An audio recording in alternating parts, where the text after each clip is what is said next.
السلام علیکم، بسم اللہ الرحمن الرحیم۔ اللہ تعالیٰ کی توفیق سے ہم نے پچھلے سبق میں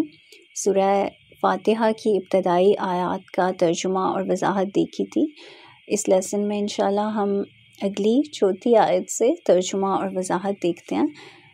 آج انشاءاللہ سورہ فاتحہ ہم مکمل کر لیں گے۔ ایاک نعبد و ایاک نستعین، اے اللہ ہم تیری ہی عبادت کرتے ہیں اور تجھ ہی سے مدد مانگتے ہیں۔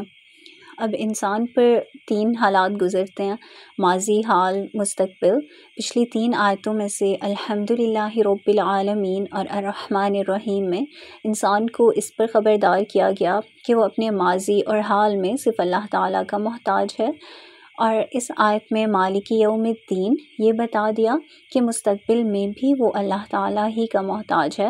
اور روز جزا میں، کیونکہ روز جزا میں اس کے سوا کسی کا کوئی بھی مددگار نہیں ہو سکتا۔ جب ان تینوں آیتوں نے یہ واضح کر دیا کہ انسان اپنی زندگی کے تینوں دور میں اللہ تعالیٰ ہی کا محتاج ہے، تو اس کا تقاضا یہ ہوا کہ عبادت بھی صرف اسی کی ہی کی جائے، کیونکہ کوئی دوسری ہستی اس کے لائق نہیں۔ اور جب یہ معلوم ہو گیا کہ حاجت روا صرف ایک وہی ذات ہے، تو انسان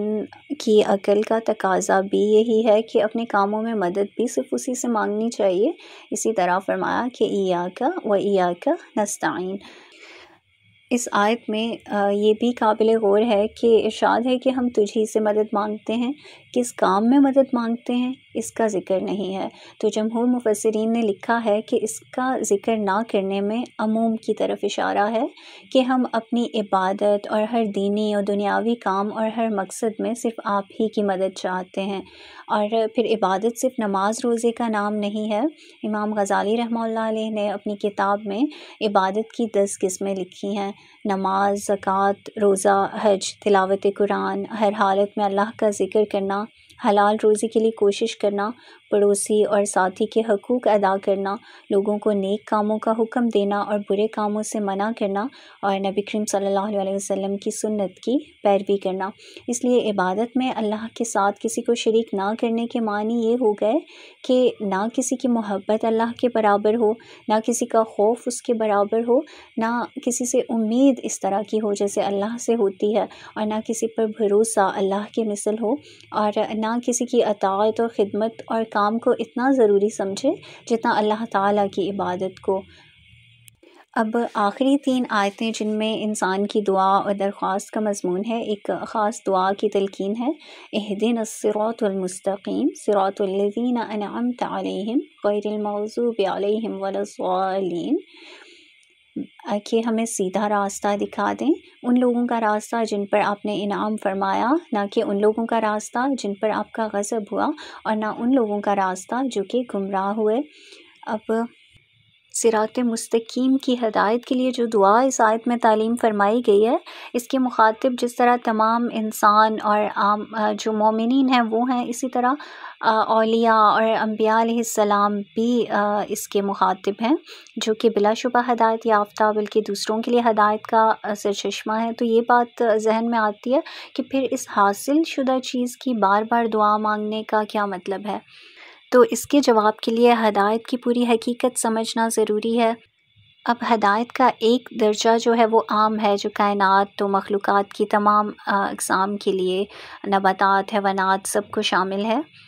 کیونکہ قرآنی تعلیمات سے یہ واضح ہے کہ کائنات کی تمام اقسام اور ان کا ذرہ ذرہ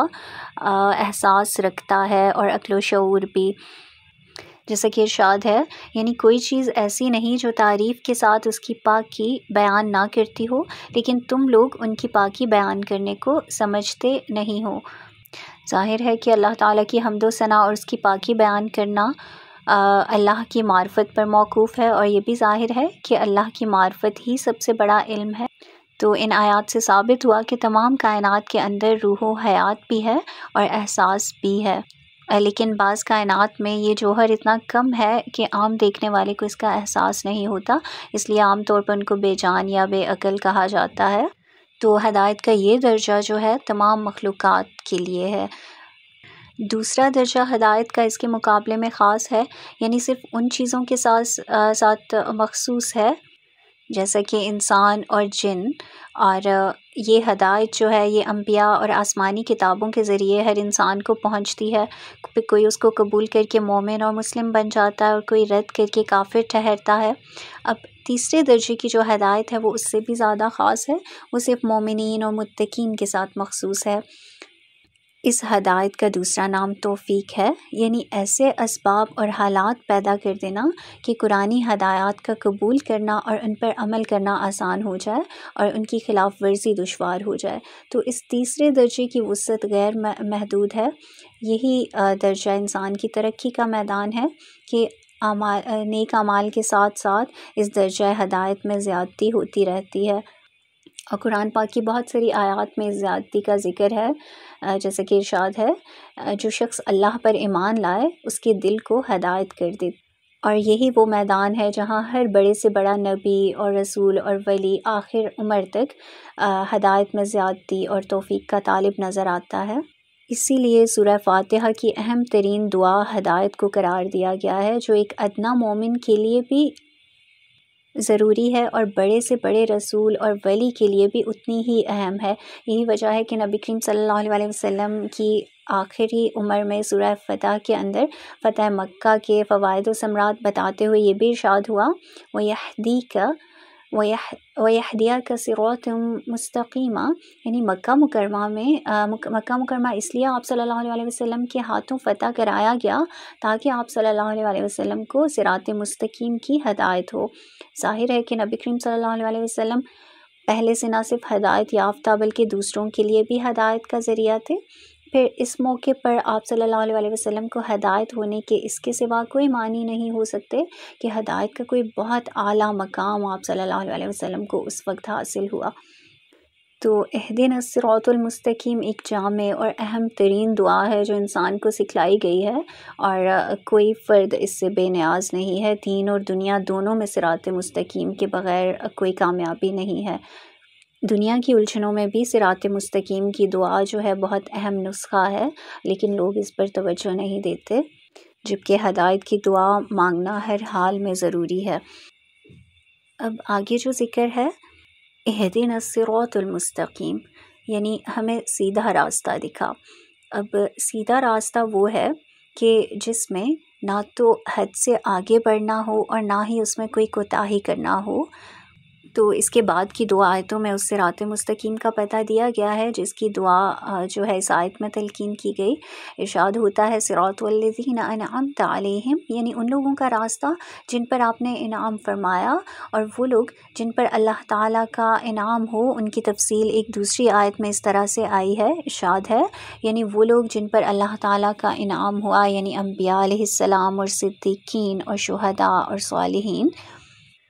پھر آیت کے آخر میں ارشاد ہے غیر المغضوب علیہم ولا الضالین، یعنی نہ ان لوگوں کا راستہ جن پر آپ کا غضب کیا گیا اور نہ ان لوگوں کا راستہ جو کہ گمراہ ہوئے۔ اب مغضوب علیہم سے مراد وہ لوگ ہیں جو دین کے احکام کو جاننے پہچاننے کے باوجود شرارت کی وجہ سے یا پھر اپنے نفس کی خواہشات کی وجہ سے ان کی خلاف ورزی کرتے ہیں، یا دوسرے لفظوں میں اللہ تعالیٰ کے احکام کی تعمیل میں کوتاہی کرتے ہیں، جیسے عام طور پر یہود کا حال تھا کہ دنیا کے تھوڑے سے تھوڑے فائدے کی خاطر دین کو قربان کرتے اور انبیاء علیہ السلام کی توہین کرتے تھے۔ اور ضالین سے مراد وہ لوگ ہیں جو ناواقفیت اور جہالت کے سبب دین کے معاملے میں غلط راستے میں پڑ گئے ہیں اور دین کی مقررہ حدود سے نکل کر گمراہ ہو گئے ہیں، جیسے عام طور پر نصارہ تھے کہ نبی کی تعظیم میں اتنے بڑے کہ انہی کو خدا بنا لیا۔ ایک طرف یہ ظلم کہ اللہ کے انبیاء کی بات تک نہ مانیں، انہیں قتل کرنے سے گریز نہ کریں، اور دوسری طرف یہ زیادتی کہ ان کو خدا بنا لیں۔ تو آیت کا مطلب یہ ہوا، حاصل یہ ہوا کہ ہم وہ راستہ نہیں چاہتے جو کہ نفسانی خواہشات کے تابع دین میں حد سے بڑھنے والوں کا اور کوتاہی کرنے والوں کا ہے، اور نہ ہم وہ راستہ چاہتے ہیں جو کہ جاہل گمراہ اور دین میں حد سے بڑھنے والوں کا ہے، بلکہ ان کے درمیانی جو راستہ ہے ہم وہ چاہتے ہیں۔ سورہ فاتحہ کی 7 آیات کی تفسیر مکمل ہو گئی الحمدللہ۔ اس پوری صورت کا خلاصہ اور حاصل مطلب یہ ہے کہ یہ دعا ہے کہ یا اللہ ہمیں صراط مستقیم کی ہدایت عطا فرما، اور کیونکہ دنیا میں صراط مستقیم کا پہچاننا ہی سب سے بڑا علم اور بڑی کامیابی ہے۔ اس کی پہچان میں غلطی ہونے سے اقوام عالم تباہ ہوتی ہیں، اسی لیے قرآن نے صراط مستقیم کو پوری وضاحت کے ساتھ بیان فرما دیا۔ اور صراط مستقیم اللہ تعالیٰ کی کتاب اور سنت کی پیروی سے ملتا ہے۔ ایک حدیث میں ہے کہ جب نبی کریم صلی اللہ علیہ وسلم نے صحابہ کرام رضی اللہ تعالیٰ عنہ کو خبر دی کہ پچھلی امتوں کی طرح میری امت بھی 70 فرقوں میں بٹ جائے گی اور صرف ایک جماعت ان میں سے حق پر ہوگی، تو صحابہ کرام رضی اللہ تعالیٰ عنہ نے دریافت کیا کہ وہ کون سی جماعت ہے؟ تو اس پہ نبی کریم صلی اللہ علیہ وسلم نے جو جواب دیا اس میں بھی کچھ اللہ کے بندوں کا ہی پتہ دیا گیا ہے، یعنی حق پر وہ جماعت ہوگی جو میرے اور میرے صحابہ رضی اللہ تعالیٰ عنہ کے طریقے پر ہوگی۔ اب یہاں پہ یہ بات قابل غور ہے کہ صراط مستقیم کے لیے بظاہر صاف بات یہ تھی کہ اس میں صراط الرسول یا صراط القرآن فرما دیا جاتا، جو مختصر بھی تھا اور واضح بھی، کیونکہ پورا قرآن در حقیقت صراط مستقیم کی تشریح ہے اور پوری تعلیمات رسول صلی اللہ علیہ وسلم اسی کی تفصیل، لیکن یہاں پر صراط مستقیم بتانے کے لیے یہ ارشاد فرمایا کہ صراط الذین انعمت علیہم غیر المغضوب علیہم ولا الضالین،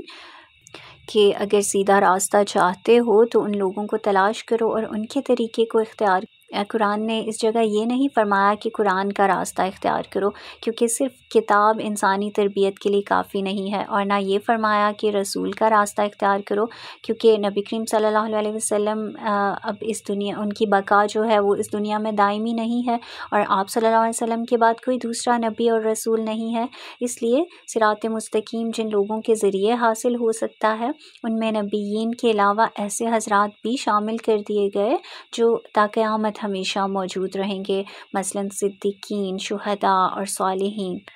خلاصہ یہ ہے کہ سیدھا راستہ معلوم کرنے کے لیے اللہ تعالیٰ نے کچھ لوگوں، کچھ رجال اور کچھ انسانوں کا پتہ دیا، کسی کتاب کا حوالہ نہیں دیا، جیسے فرمایا حدیث میں، یعنی حق پر وہ جماعت ہوگی جو میرے اور میرے صحابہ رضی اللہ تعالیٰ عنہ کے طرز پر ہوگی، ان کے طریقے پر ہوگی۔ تو اس خاص طرز میں شاید اس کی طرف اشارہ ہو سکتا ہے کہ انسان کی تعلیم و تربیت محض کتابوں اور روایتوں سے نہیں ہو سکتی، بلکہ ایسے لوگوں کی صحبت اور ان سے سیکھ کر حاصل ہوتی ہے جو کہ قرآن و سنت کا صحیح علم رکھنے والے ہوں۔ صدق اللہ العظیم۔